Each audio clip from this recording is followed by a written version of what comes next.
Shavua Tov, Bezrat Hashem, we are holding by the end of Parshat Va'yishlach. We just read this Shabbat. What is Bezrat Hashem, the connection? As always, as Bezrat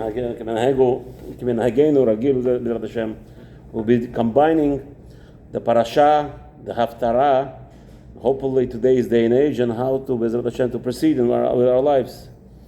As our teachers tell us all the time, the Torah is not a history book. Chas v'shalom to think of Torah as a history book.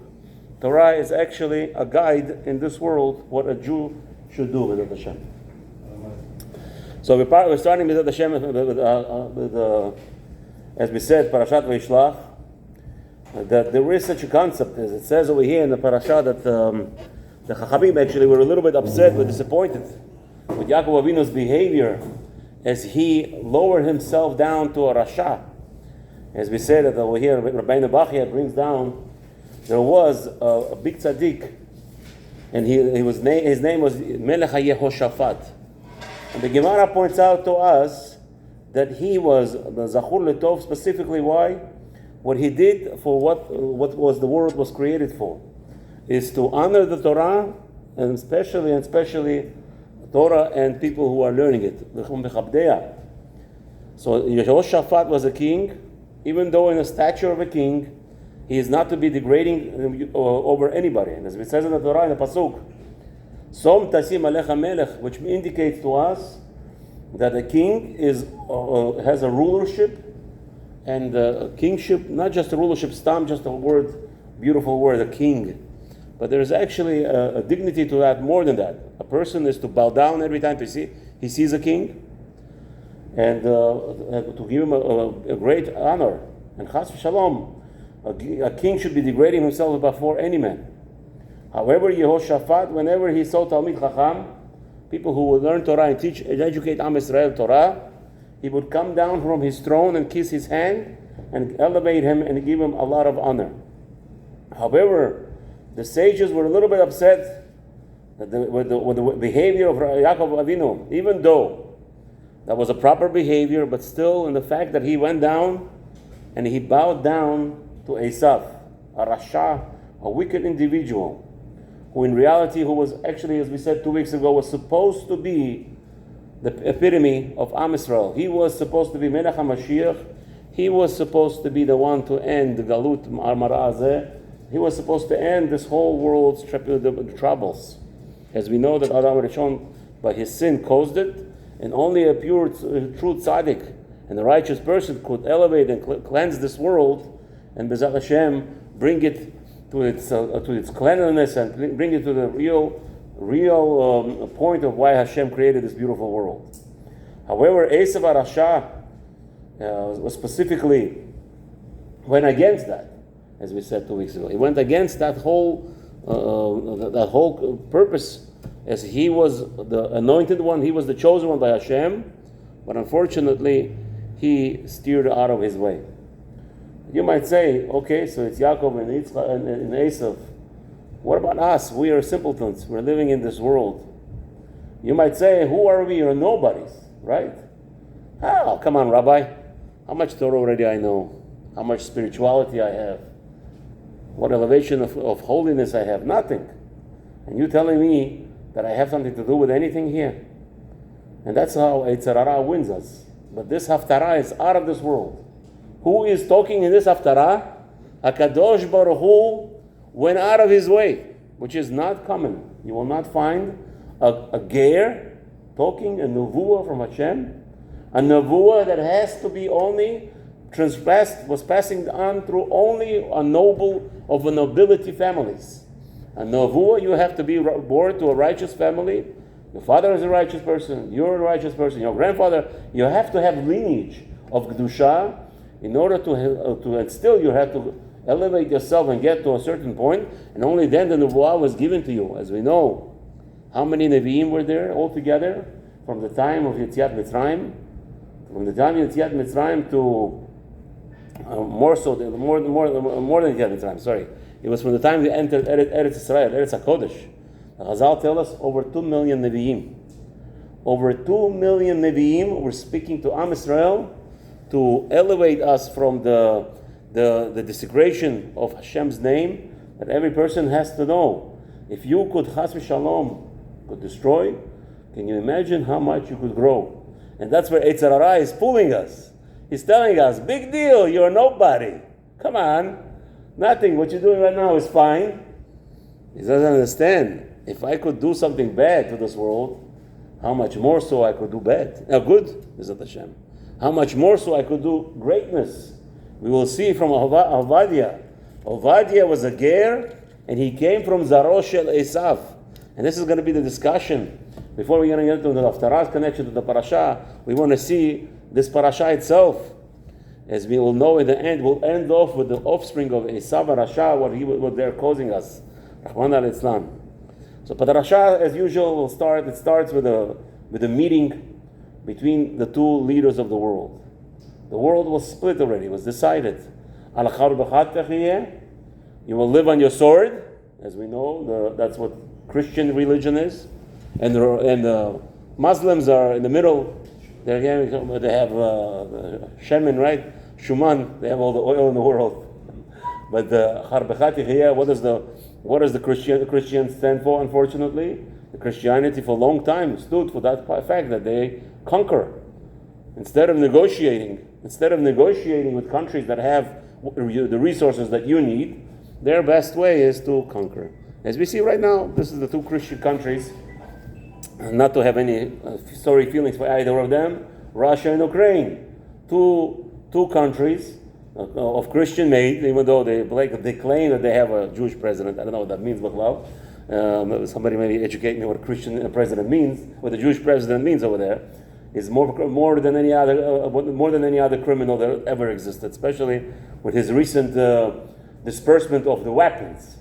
Yeah, as soon as the Russians came in, what did he do? This Rasha, Zelensky, he decided it's a good idea to give every citizen in Ukraine a weapon. Weapon, not a gun, like self-defense. You're going to give them AK-60, the 16s, whatever, the machine guns, and every criminal that has a thought of anything, specifically, what do the Jews, you remember the constant thing that Esav does? The Jews are very wealthy and they give out loans.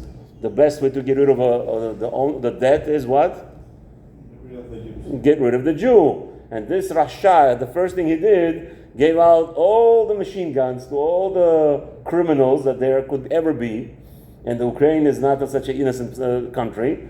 Gives them all weapons. What did they do? The first week after he gave this out, there was an announcement of a murder of an Israeli citizen driving a Porsche. So that they decided the Porsche Jewish Ukrainian guy is a criminal, and he was the razvedchik, he was the spy for Russia, and they just shut him up just like that. Wow, such a coincidence. Haman, I want to know how many people owed him money. That's what Esav does. Esav is all about live with your sword. And that's what they do. Am Israel is the other way around. What do? It's not Charbecha. It's not about our weapons. It's not how great the Israeli soldier pilots are.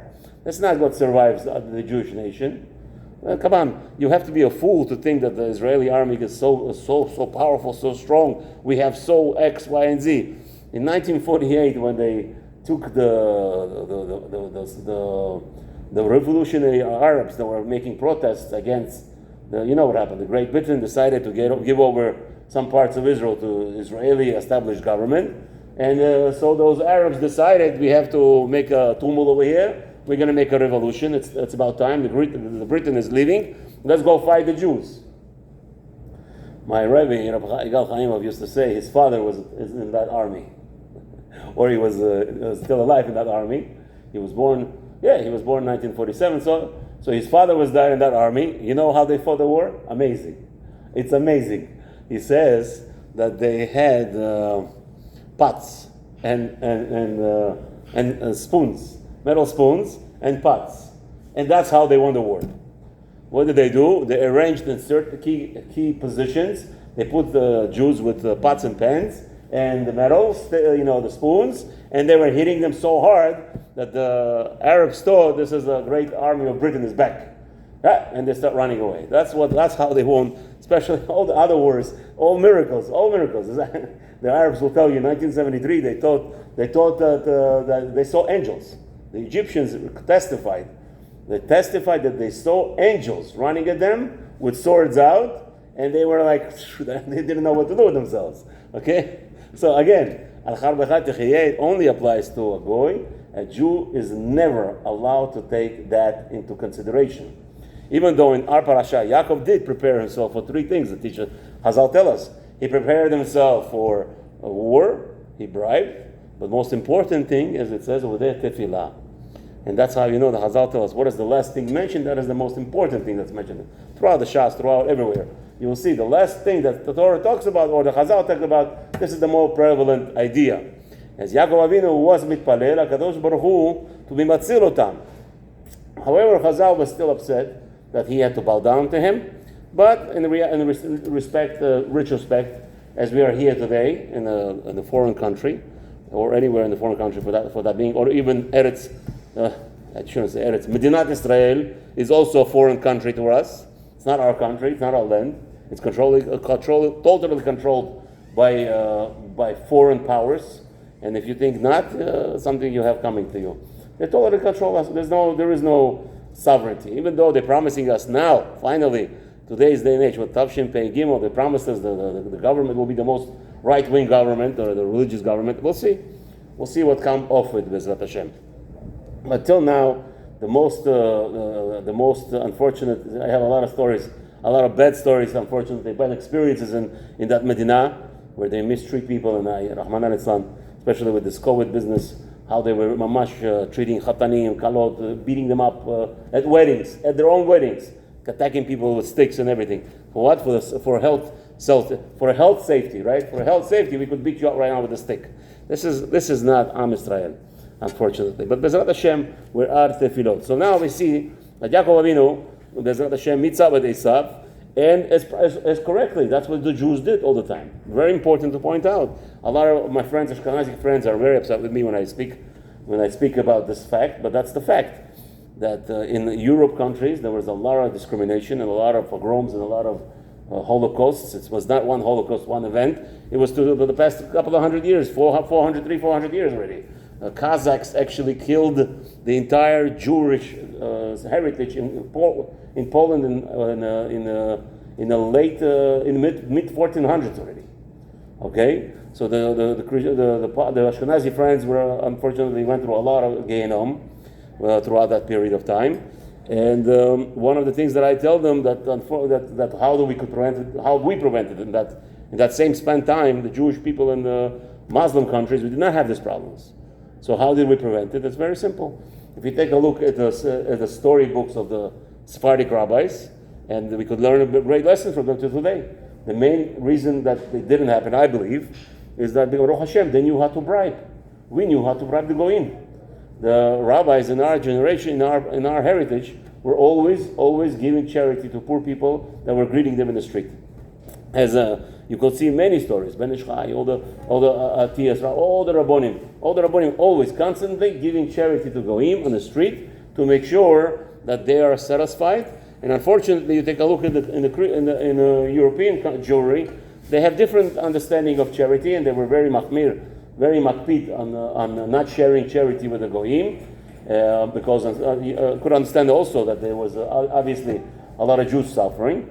But unfortunately, they failed in that, and a lot of Ashkenazi people get upset with me, but they shouldn't. So how do we do it now?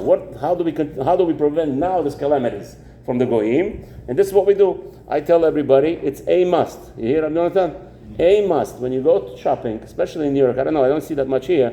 Usually, the cashier packs up your bags. In New York, many times you will have goyim packing your bags. I would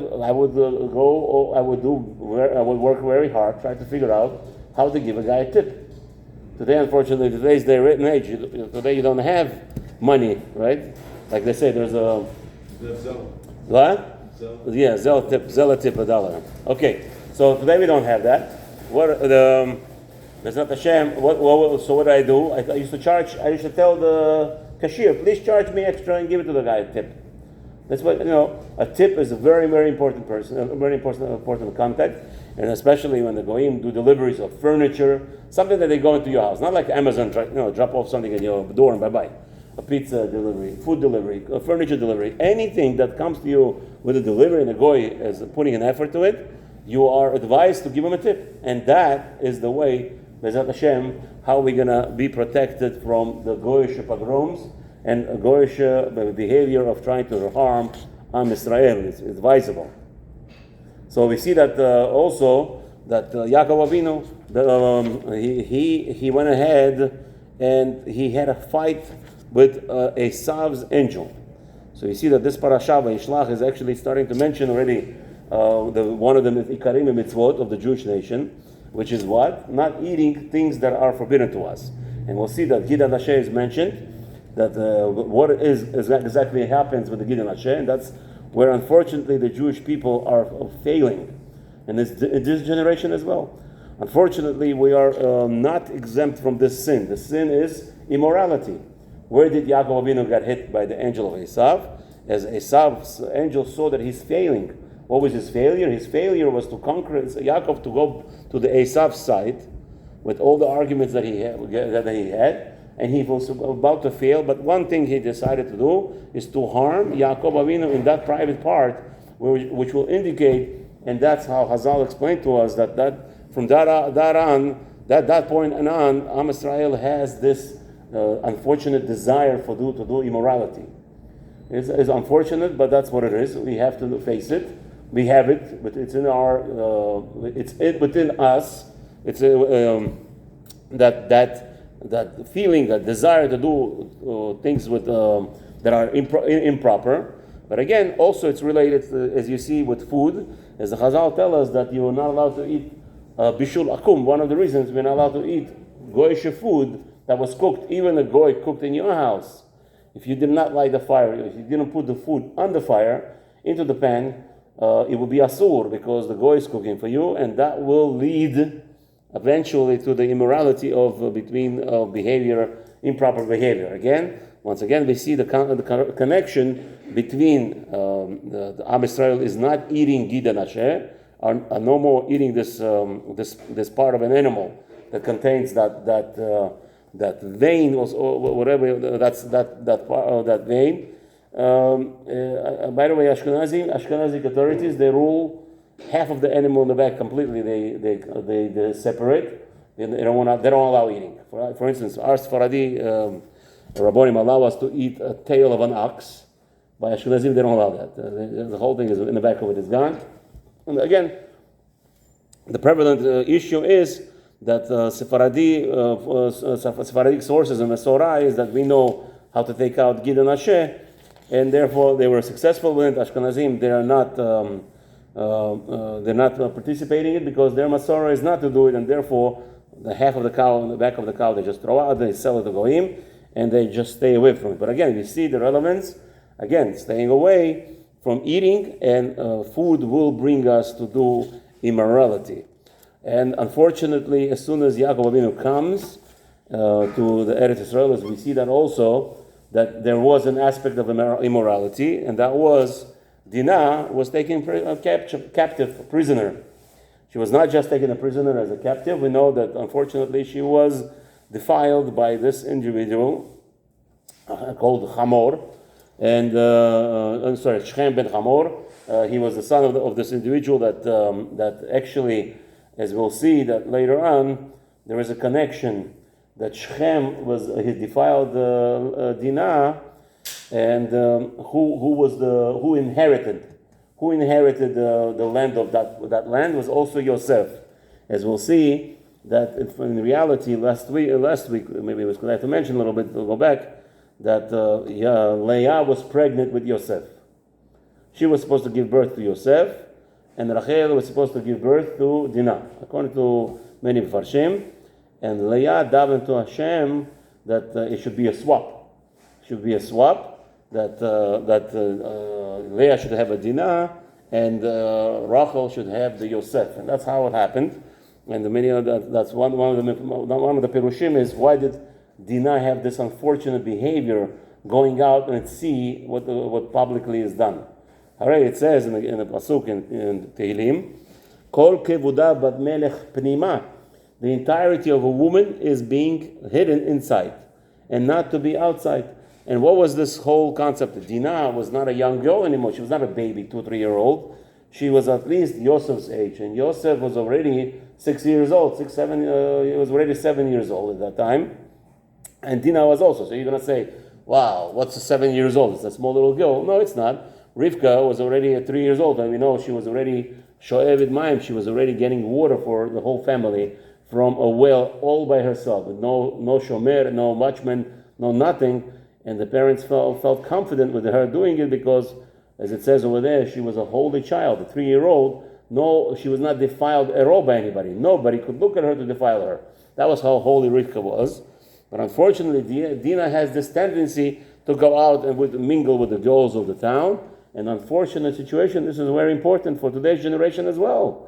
Especially today, if you look outside, everything is about desire. It is about to arouse a desire in the man. And unfortunately today, the Goyim will tell you the rapes happen because the man is mentally unstable. No, the rape, or maybe yes, but what happened? Why is he mentally unstable? Well, maybe it's because he's being exposed to too much garbage. And it is. Look at this world. The main thing is they just expose young children, especially today. Unfortunately, sending your children to this place is called the public school or I don't know what's going to be with the yeshivas. They're right now in public schools. They're already teaching a 5-year-old how to perform certain actions and how to behave with the men and boys and girls. Rahman al-Islam. It's just going worse and worse and worse. If anything, if any generation, this is the generation where we're supposed to keep our children very tight at home, especially girls. Especially girls. Stay away from the society and B'ezrat Hashem, don't intermingle with them. And unfortunately, it did not work out properly with the Dinah.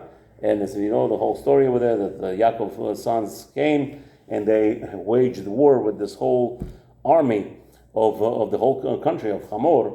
The battles were going on for a while, and it was a tremendous. But Hashem, there was a victory. But nevertheless, it could have all been avoided. Obviously, it could have been all avoided if we are to B'ezrat Hashem, we're not so far from it. If we're exposing our children outside, we're letting our children go, and our girls especially, to be intermingling with the Goyim, or Rabbi, it's nothing wrong. She's going to gymnastics, Yeah, but it happens to be that in gymnastics there's another boy. I used to run a yeshiva girls' school in Brooklyn, and they tell me, Rabbi, if you want to rent the ice rink, ice rink. Oh yeah. Right, where the skating people. Rabbi, if you want to rent it for an hour, it's $650. But if we come in, usually in the middle of the day, there's nobody there. We could go in, we get away with $300. But if we want to reserve it just for our girls, it's going to be $650. I told them, what kind of question is this?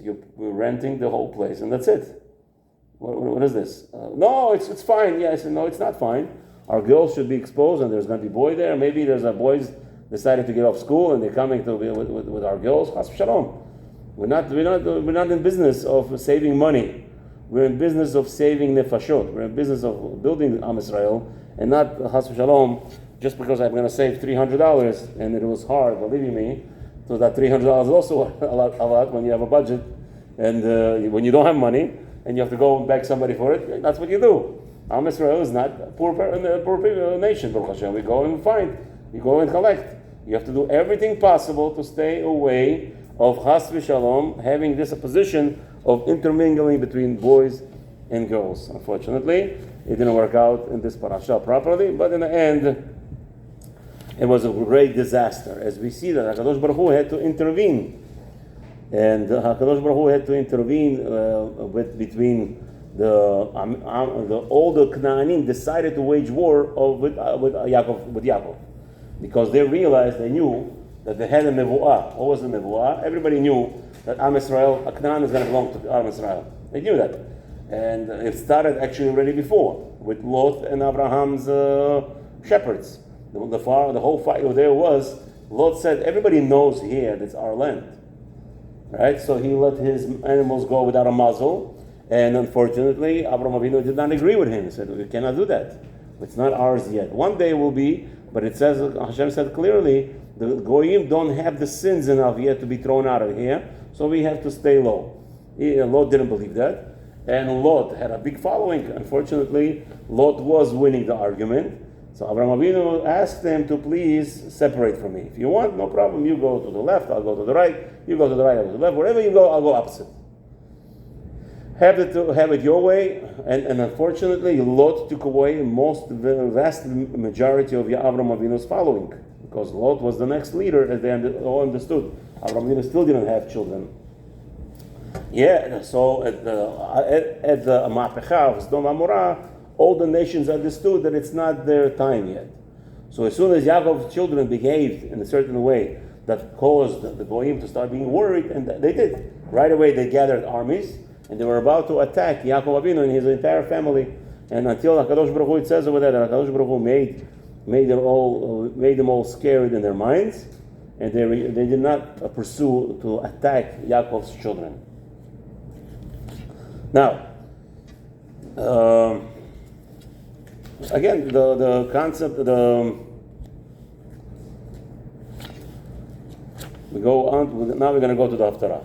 Look into the Haftarah, as we said. We said in this Haftarah is just the base of the ending of the parasha. The ending of the parasha is enumerating all the children of the offspring of the Malachim that were there. And just according to some, just want to maybe Kedai to point out, if you learn from Pasuk Lamed Aleph, Pasuk Lamed Vav, Perek Lamed Vav, from Pasuk Lamed Aleph to the end, it's actually naming all the Malachim and all the kings that were controlling the area.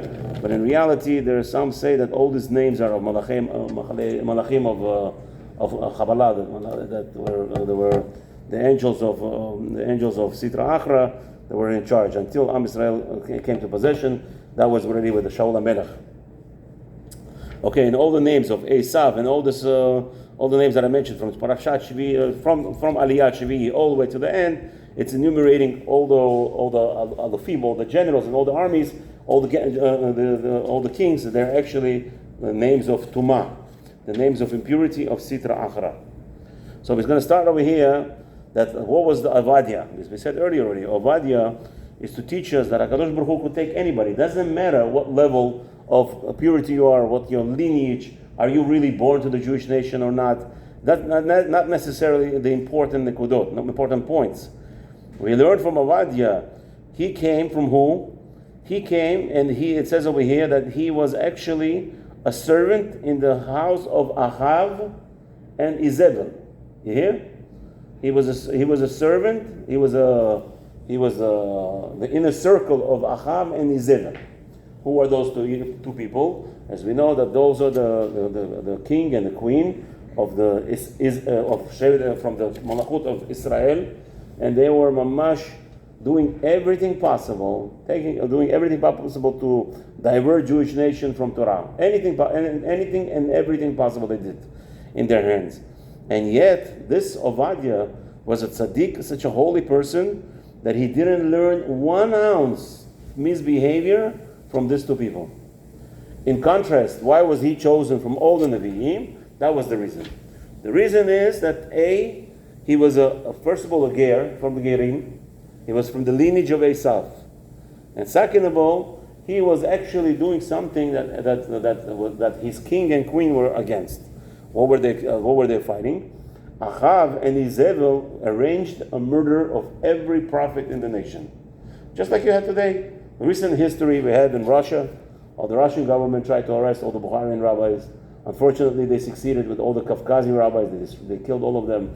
They were not so successful with the Russian, within Russia, within Moscow, all those Rabbonim that lived within the Russian compound, real Russia compounds, they were not successful to destroying.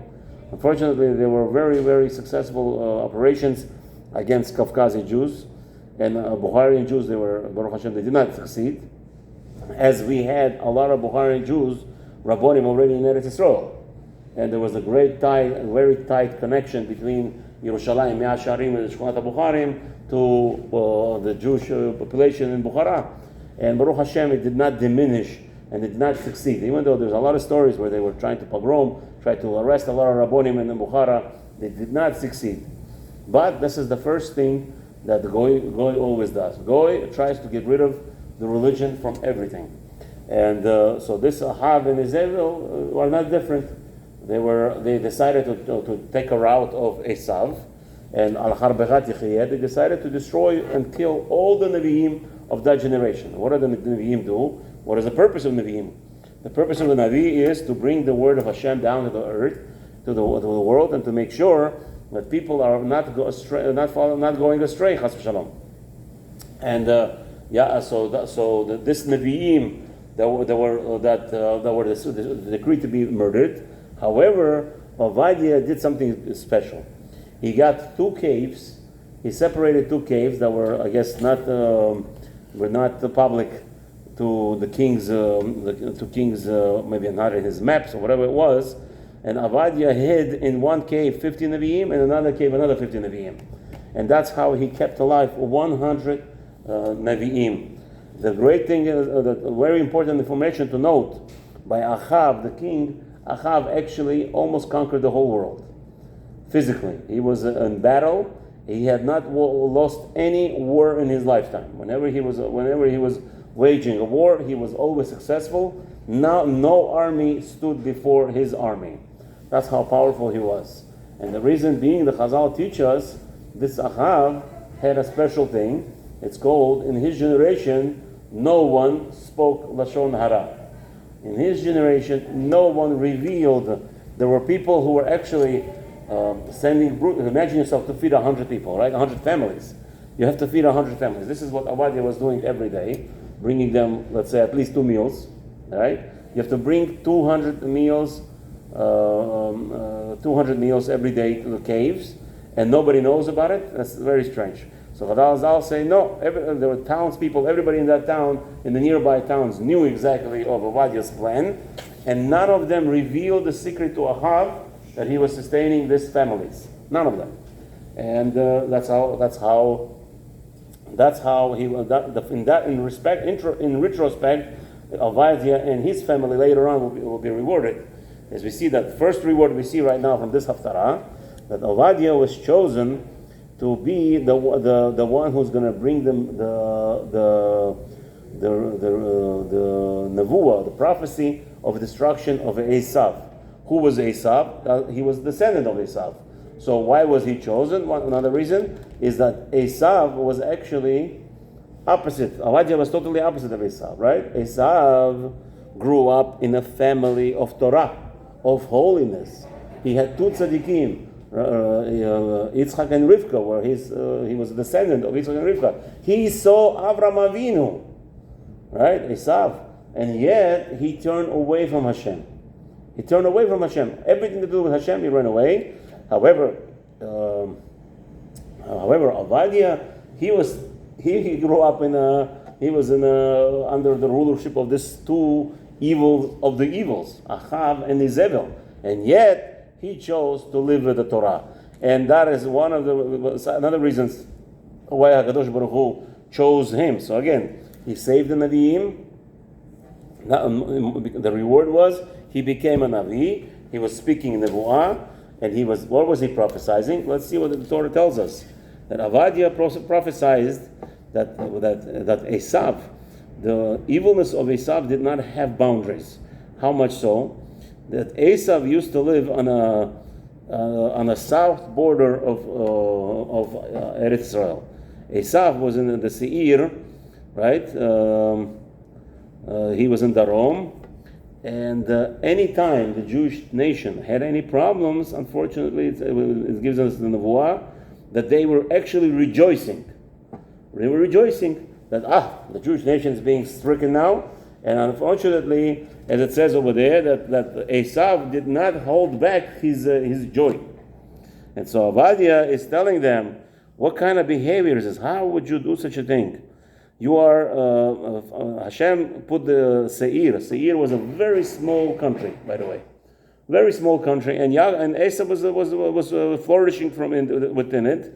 And there we see that from there it became a huge element right now, the following of Esav. What is considered to be following of Esav?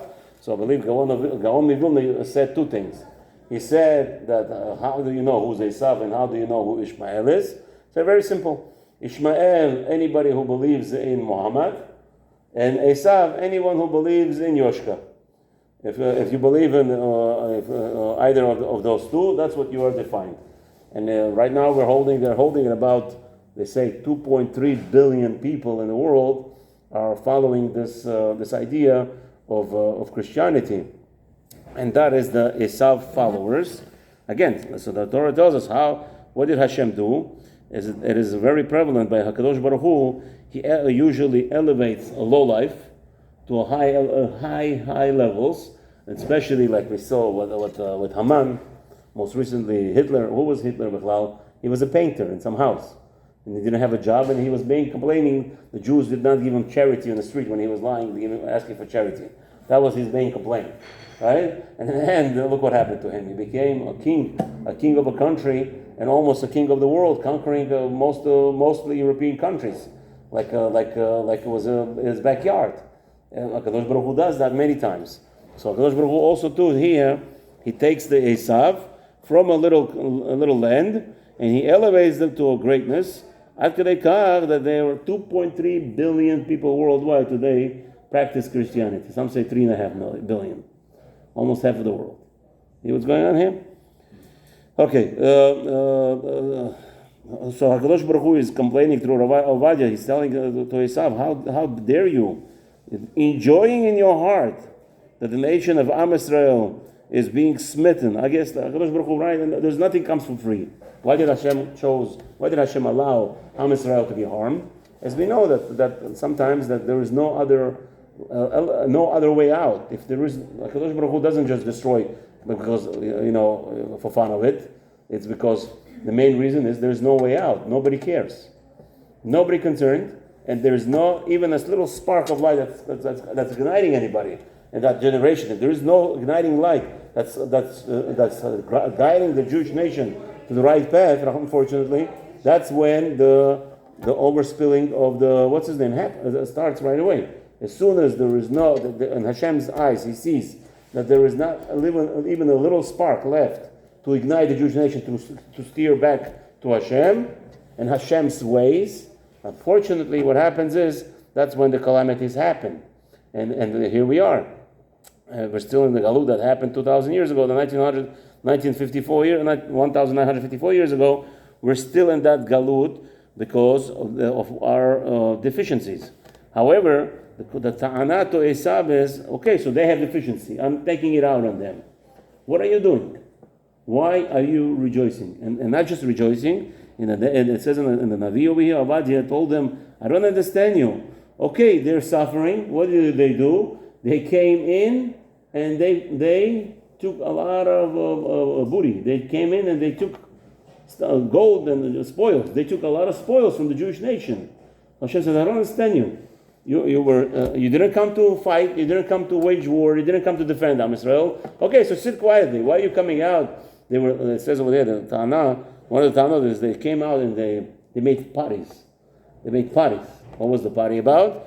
Let's see how the Jews will be destroyed today. They know that the army is coming from whatever the army is, Rome or whatever the country is. The time was Nebuchadnezzar more prevalent.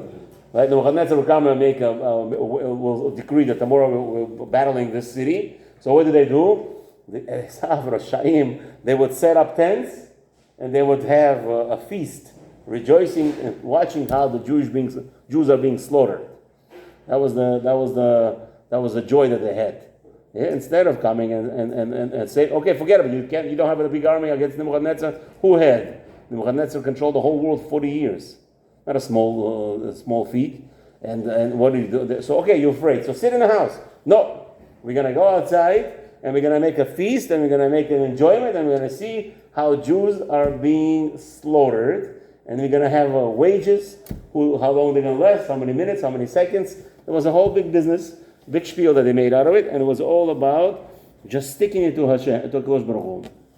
And as we see, that Avadia is reprimanding them in our Haftarah. So then, okay, so he goes into all the details over here. So what was demanded from the Esav was not at least not to rejoice. But however, says Hashem, that we know in the time of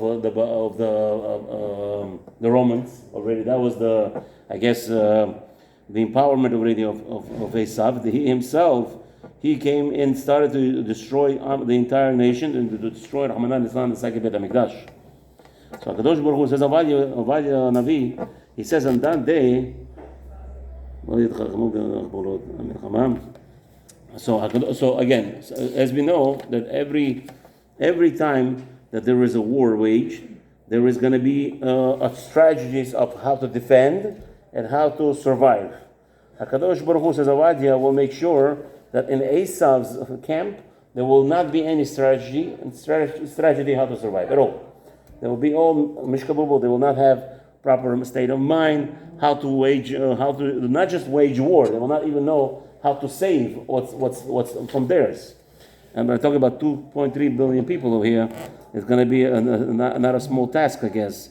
That so why is Hashem going to be doing all that to Esav? So he says over here, because all the thievery, all the theft that Yaakov Avinu endured in Esav's hands, in all his offspring, how they were suffering, how they were torturing the Jewish nation, and how they were robbing us, everything. Okay, so continues the Ovadia again. The main thesis over here is that Hakadosh Baruch Hu is telling Esau through Ovadia to the Esau's nation that you should know it's not there is no way out. Basically, there is no way out. And you will not be saved in any form. There will be zero existence of Esau's offspring when the time of Mashiach comes. There will be Mashiach. It says over here, the next quote later on, Ovadia says to us that Mashiach will be judging with his seven more other justices. As I said, the people who are in this generation, who are guiding the people. When the time of Mashiach comes, there will be the people who will be guiding the people, making sure that the Jewish nation comes back to Hashem wholeheartedly. So there will be not just Mashiach himself, there will be a whole group of individuals that will be surrounding Mashiach like his advisors, and there will be B'ezrat Hashem judging judges. Usually you need 71, right, to judge anything that's more than like a country. Let's say if you want a little town, you want to destroy a whole town, you need 71 judges. But over here in this town, in this scenario, will be Mashiach himself will be more than enough. But he's going to have this group of 7 more individuals who will have that right to be, I guess, those are the people that will be the fighters of every generation, or at least that last generation who will bring down the Mashiach. And again, and this is the connection between the parasha and the haftarah. We have to know. Don't let the Yetzer Hara, the Satan, tell you you're nothing. I'm not a big person. I'm not such a holy person. I don't know. Yes, you are. You are. If Avadia Hager was given a right and Hashem went against his policy, the policy is a ger does not give nevuah. It has to be a lineage of a family of importance. And yet HaKadosh Baruch Hu is telling him, no, I'm going to break that rule. And Hashem broke the rule and gave it to Ovadia Anavi, who was a ger. Not a lineage at all. To tell us that each one of us have this core. Each one of us have this strength to take on ourselves the mantle of Torah, and I don't care where you came from. I don't care. A person is born today, let's say for instance, a mother was off wedlock, Rahman al-Islam. She had him off wedlock, right? So what are you going to do now? Oh, he doesn't have a good lineage. Off wedlock, it's not the Kiddushin. No, so what? So what? The Torah tells us, even a mamzer, he's not a mamzer, this person, but let's say a mamzer, a Talmid Chacham, a mamzer Talmid Chacham would be of honor if he's bigger, he's more important than Kohen Gadol, Ediot. He's more important than, again, to be Kohen Gadol, you have to be a holy person. So let's say this Kohen Gadol is not so illuminated in the Torah. But he's a holy person. He keeps the Torah properly. He needs mamash, holy mamash. His words save the whole world. He goes to Kodesh Kadoshim. He goes into Kodesh, the most inner holiness, and he comes out without any trouble, without any harm. This mamzer, who was born from not a good marriage, not even not a good marriage, a defiled marriage. A wife who cheated on her husband, and she has this person, this child. That's what I like. I don't like this goyim, this mishugas.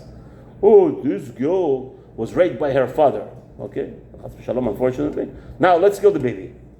She's pregnant. Let's kill the baby. Why? Come on, Rabbi. You can't be serious. You're going to keep the baby alive? Why not? Why not? Who gives us permission to kill whom? Who are we to decide? Here you have a mamzer, a person who was born. Okay, let's. A person was born. I'm not going to start a whole war over here now with different religions. Okay, anyway, you have a mamzer. You have a mamzer, a Talmid Chacham.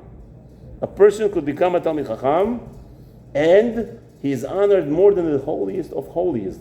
The Kohen Gadol, if he doesn't learn Torah, he doesn't know the Shas, doesn't know Gemara so well as the mamzer, he gets the honors first.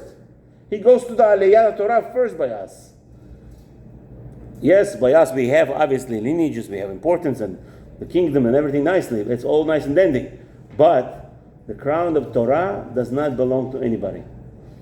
Crown of Torah is a person comes and he toils in the Torah and he learns the Torah and he teaches the Torah and he educates himself and he influences himself and now he influences somebody next to him and somebody next to him and somebody next to him. That's our crown of Torah. There is no limitations, no ends. Every individual is obligated to come and immerse in the Torah. You're born in this world, you have a way. If you're a woman, you don't have time to go to shiurim in classes. You're not allowed to, by the way, to expose yourself between men. So what do? You learn at home. You buy books, beautiful, Torah books. If you don't have the ability to do that, it's hard. You watch. I tell all the time, YouTube videos are for ladies, not for men. YouTube videos are for ladies to learn Torah from. Where else? Right now we have a beautiful thing. Men are not allowed to learn from YouTube. Men's supposed to go and go to shiur in the yeshiva. Go to a regular school, yeshiva. If you don't have one next to you, you come to Hollywood to us. We have one over here. Yeshiva for everybody, all ages. We have from 8 years old till, 76? Huh? 120. No, I'm saying till 120, but we have somebody already that. We have somebody from 8 years old starting all the way to 7. We have a boy waking up 5 o'clock in the morning, 5:15, 5:30 is in the shiur by us, 8 years old. Baruch Hashem. Okay? So that's what it is. There's no age limit for Torah. Torah is for everybody. And not to say, I'm not on that level, it's not for me, Baruch Hashem, I'm just working, I don't have time. That's not true. That's all Maaseh Satan, it's all the words of Satan, and we are supposed to change it. We're supposed to accept on ourselves that we are given opportunity to this world. We are still, as long as we're alive, we're supposed to become Avraham Avinu, Sarah Yemenu, everybody. We were supposed to strive to become like our fathers. Maaseh Avotenu, right? Maaseh Avot, Siman Abanim. Whatever our forefathers did, it's a sign for the Jewish nation how to follow. And again, so the Parsha is, it started how unfortunately Yaakov Avinu, he had to bribe and even bow down to Esav not to start a big wager of war. Hazal tell us, whatever it was, we have to know that we are to honor Talmidei Chachamim, and that's where the honor is supposed to be concentrated on. Bezat Hashem, we are to stay away from frivolity. Girls should not be sent outside in the street to be for fun with other girls, without us knowing where they are. Every step of the way, where are you? Not just girls, boys. But today's day, even boys have to be careful. Every step of the way, where are you? The parents have to be the nudgers constantly. Where are you? I want to know every step you make.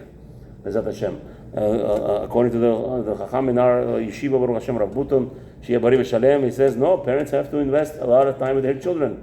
Invest as putting your children into schools and just bye-bye, that the schools be babysitters. Rahman al-Islam, you get what you paid for in the end. How many stories we have? As I told, I could sit over here and write a book on my stories of young girls, teenage girls, what they go through hell by just getting through the high school, getting to the high school. They're not even telling you what happens to them after high school if they're exposed to a lot of garbage. It's all in our hands to protect that. And again, the most important part, Ovadia was from the no lineage, and he became epitome of Am Yisrael. He is prophesying. He's the only Navi that's prophesying how the destruction will come to Esav. Hashem chose him specifically because he is coming from that family of bad lineage, and he was exposed to garbage all his life, and yet he became a prophet, and he was holy, and he was mamash, epitome of Am Yisrael. And what happens? Esau was the other way around, coming from tzaddikim, Rivka and Yitzchak, and yet he became a rasha. Again, nothing in this world is destiny. In this world, everything is, you are alive, you choose what you want in your life to be. But Derech Shadam Olech V'Malachin Oto, and Bezrat Hashem, everybody should have a wonderful week. Bezrat Hashem, hopefully next week will be another shiur, also at 8:30. Anybody has any questions? Let me put people on speaker if they have any questions. You could get off the mute if you have any questions. Anybody has any questions now to ask before we call it the evening? Yes? Say your question out loud, please. Time of Mashiach, the descendants of Esau, just by blood or the believers of Yoshke? Beautiful question. According to the Gaon Vilna, no, you don't have to be by blood. If you are, he says, at the time of Mashiach, maybe there will be separation. Because the Gaon Vilna says like this. He didn't say that that you're automatically the descendant of Esau. He says it's going to reveal to us. If you are a follower of Christianity, you are the what's the name? You have blood of Esau, right?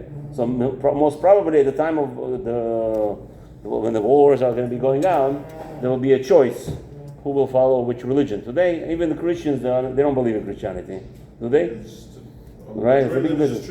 It's a business, right? They have crosses on their chest and they commit all the crimes in the world, right? So I don't know. So again, Gaon Vilna says if you are in a faith of Christianity, you will be I guess separated. And again, don't forget we have a lot of Chinese people who don't have no religion. We have a lot of Indian people who have 1,600 different religions. It's like craziness over there. But I don't know what. I mean, we could assume that's what Gaon meant. He says that if you will be a believer of Christianity at that time, when the Mashiach comes, that's going to say that you're the Zer of Esav. Any other questions? Yes. I also heard shooting where they compare Esau and Ishmael to nations. Can you... Esau and Ishmael to what? To different nations, like countries. Okay. Where I believe Esau was like the United States and Ishmael was other countries. I don't know. Okay, yeah. That's what we have today. Yeah, we have that today. I mean, there's not a question.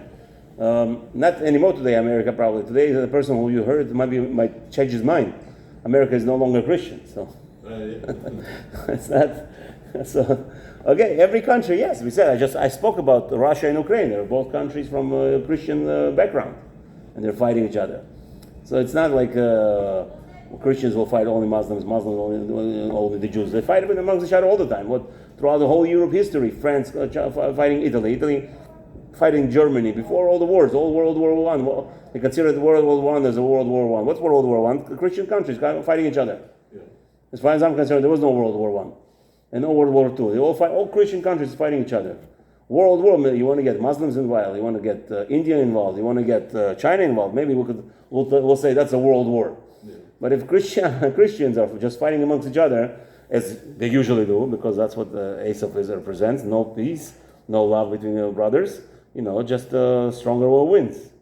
So even today, whoever told you that America is Asaph, maybe he's going to reconsider his statement, because now it's revealed that America has no Christianity anymore. They have no values of anything anymore. So the melting pot of nations here. It's like a whole so many different people. Yeah. It's specifically designed. It's all Amalek. Again, Amalek is Esav's descendant. Amalek is a grandson of Esav. So maybe whatever the one people meant. What are, at the end of the Parshat, it talks about the lineage of Esav. What was the importance? I told you that. It was just to show you that they have strength, and by us pronouncing it and calling them out. And then somebody told me that there are some crazy guys in America they don't want to be in a public's eye. So anytime somebody mentions their name, they pay millions of dollars to be erased. So by us calling them out, somehow we are reminding HaKadosh Baruch Hu this guy is existing, and this way HaKadosh Baruch Hu gives them a little bit over the head. And that's what we do now, every year, every parasha. I was also taught you a question: why do we mention their names? If the names of Tumah, why do we give them any significance? But we're not. We're actually, every time we read them, every time of this parasha when we read them, we actually weaken them. Basically, we point them out to Hashem, and then Hashem gives reminded, this Rashayim, give it to them, give it to them over the head, and it lowers their standards, lowers their power grip in the world. I believe that's the reason why we mentioned the seventh aliyah that has all the names. Yeah. Any other questions? Mm-hmm. Any questions on the phone? Okay, now we're going to call it a shiur. Shavua Tov, thank you for coming. See you next week, B'ezrat Hashem.